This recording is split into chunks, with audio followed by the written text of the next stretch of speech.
I'm Teacher Shermin. I love to teach pupils and I'm excited to start a new one this school year because it's different from traditional setup of classes. I made a video lesson to help my learners to understand the lessons and to answer their modules. Are you ready, class? Let's go to my video lesson for today. I hope you will learn from it. Good morning, class! I'm back! So today we're in our 6th week in English 6. Before we proceed to our lesson, let's have first a body exercise for us to move our bodies, not only our minds.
About the visual elements, and we answered the learning task 1 to 6. So now we're going to continue the learning task 7 to 12. Are you ready to answer the learning task, class? Of course you are, and I'm going to help you. Come on, let's jump to the video. Let us have first a review about visual elements.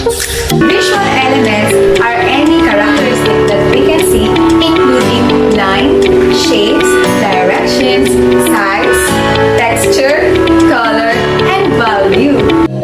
Now, let's answer the learning task 7. Copy the word puzzle below in your paper or notebook.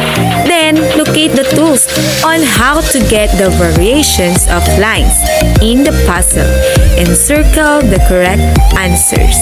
So, class, before we find the variations of lines, so how we can get the variations of lines? First, we need to find its length, width, weight, texture, and style. So now, let us find the variations of lines inside the puzzles.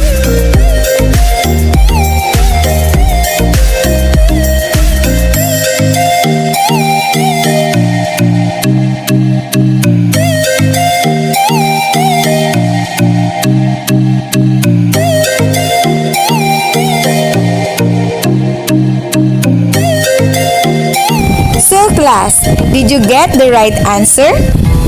Wow, congratulations! So now, let's proceed to learning task 8.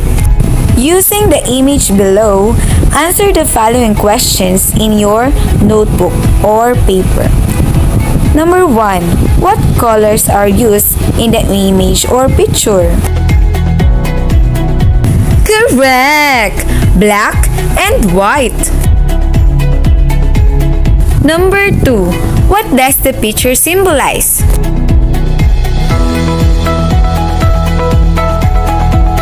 Correct! Peace and freedom. Number 3. Framing was used in the picture. What do you think is the subject being emphasized in it? Correct! The bird. Number 4. What values are suggested by the image? Correct! Love and care for the animals. So now class, let's proceed to learning task 9. Identify what is being asked in each item. Write the letters of your answers in your notebook or paper. Number 1. What are the visual elements used in this image? Safety first. Correct! Letter C. Line, space, and framing. Number 2. What is the meaning portrayed by the picture? You look at the right side class, there's a phone and circle with a slash. So what do you think is the meaning of that picture? A. Turn off your cell phone. B. Do not make noise. C. Keep quiet. D. Cell phone is allowed. Correct! Letter A. Turn off your cell phone. Number 3. What value is suggested by this image? Class, look at the right side. There's a toga and the paper, books, etc. So A. Achievement. B. Grace. C. Risk-taking. D. Health. Correct! Letter A. Achievement. Number 4. What visual elements are used in this image? A. Color and distance. B. Distance and shape. C. Framing and distance. D. Space, symbol, and line. Correct! Letter D. Space, symbol, and line. Number 5. What visual elements are used in this picture? A. Framing and color. B. Color and space. C. Color, space, and framing. D. Space, framing, and line. Correct! Letter D. Space, framing, and line. So now that you get all the correct answer, let's proceed to learning task 10. Copy the puzzle below in your notebook or paper, then analyze and identify the visual elements used in image below.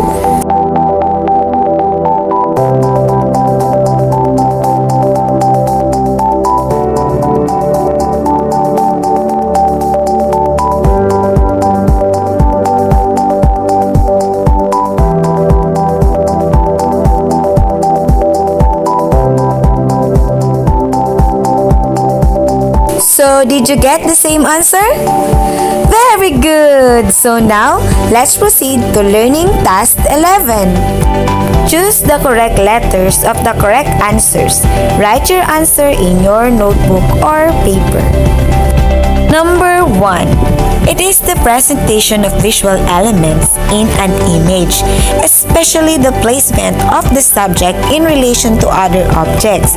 It can make an image or more aesthetically pleasing and keep the viewers focused on the objects. A. Line. B. Space. C. Framing. D. Distance. Correct! Letter C. Framing.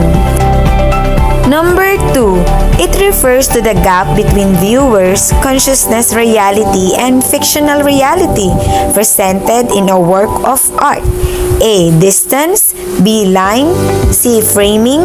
D. Space. Correct! Letter A. Distance. Number 3. It is a set of points extending in both distance. It is used to create shapes, forms, and textures. It can vary in direction, length, and width. It may be horizontal, vertical, diagonal, straight, or curved. It can also be thick or thin. A. Space. B. Distance. C. Color. D. Line. Correct! Letter D. Line. Number 4. It means to stare, suggests looking fixedly at something, to look steadily and intently at something, especially at that which excites admiration, curiosity, or interest. To stare with eyes wide open, as from surprise, wonder, alarm, stupidity, or impertinence. A. Distance. B. Gaze. C. Color. D. Line. Correct! Letter B. Gaze. Number 5. It instantly makes people think of traits or message that they want associated with company, group, product, or service. Through them, people find it easier to recognize, identify, or recall images than text. It can be remembered and identified with greater ease than 1,000 words describing a company. A. Space. B. Color. C. Symbol. D. Line. Correct! Letter C. Symbol. And now, let's proceed to learning task 12. Analyze the image and answer the questions below. Write your answer in your notebook or paper. Number 1. What are the colors used in the image or picture? Correct! Black and white. Number 2. What does the picture symbolize? Correct! Spreading of coronavirus. Number 3. If you look at the color black, what images do you see? Correct! 2 boys and the spread of coronavirus and the arrow. Number 4. What color is the positive space in the image? Correct! Carefulness and maintain social distancing. Number 5. What values are suggested by the image? Correct! Maintain the safety health protocol to keep us all safe. And that is the end of our topic for today. I hope that you understand our lesson for today. Goodbye, class! See you to the next video!